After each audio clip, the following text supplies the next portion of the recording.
So, you want to start a business. Where do you start? Well, let's look at setting up a business 101. Now, when you set up any business, irrespective of whatever that business is, you have to understand there are three main pillars to any business. And it doesn't matter what it is, whether it's a fitness business, whether it's in a totally unrelated industry, it really doesn't make a difference. Every business is the same. If you look at the most successful business people that have existed, most of them, if not all of them, if you really dig in, have had success in multiple fields or multiple industries. And you think, well, how are you so successful in these different fields or different industries? And the answer to that question, ladies and gents, is they understand the three major pillars that are responsible or a part of running a successful business. Pillar number one is called operations, right? Now in operations for a fitness business, we'll talk about things like your diary, administration, the systems that you develop to run your business, staff, if that's a part of your business, or maybe in the future, and personal training, the actual bit where you do the training. Marketing is the second pillar that we're going to have a look at, and again, we'll go through each of these sections in detail. Marketing, okay, we talk about your marketing plan. What is your plan? How are you going to do it? How will you promote your business, your services that you offer, products that you may offer?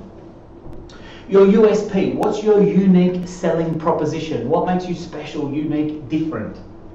Advertising, we'll look at advertising and the role that it plays and what can you do with advertising. Communication, we'll go into detail there, and all forms of communication.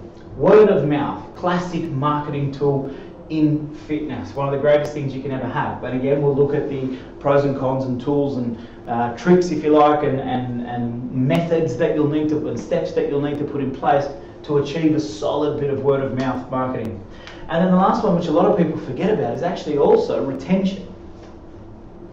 Sales honestly fits across all pillars. It's a combination of operations, marketing and finance. But essentially, again, when we talk about sales, we often think about, okay, well, what's a dollar figure that we're achieving through our sales?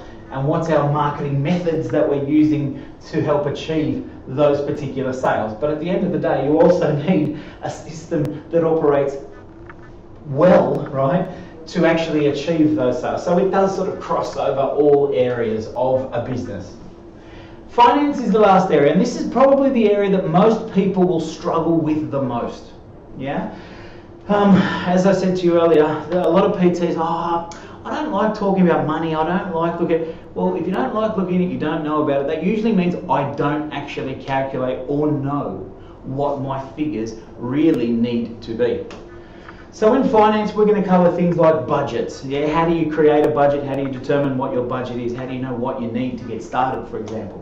We'll look at your break even. So what's that number? What's that absolute line in the sand that says, okay, anything above this, great, anything below this, not great, Targets, how do you establish your targets, right? What are your targets? What will you need to achieve? We'll look at projections as well, so projecting your sales, and that's one of the hardest things to do when you first start, is think, well, I'm going to train this many people or see this many clients or complete this many sessions, and this is what I project I'm going to achieve, but whether you actually achieve that is a totally different story.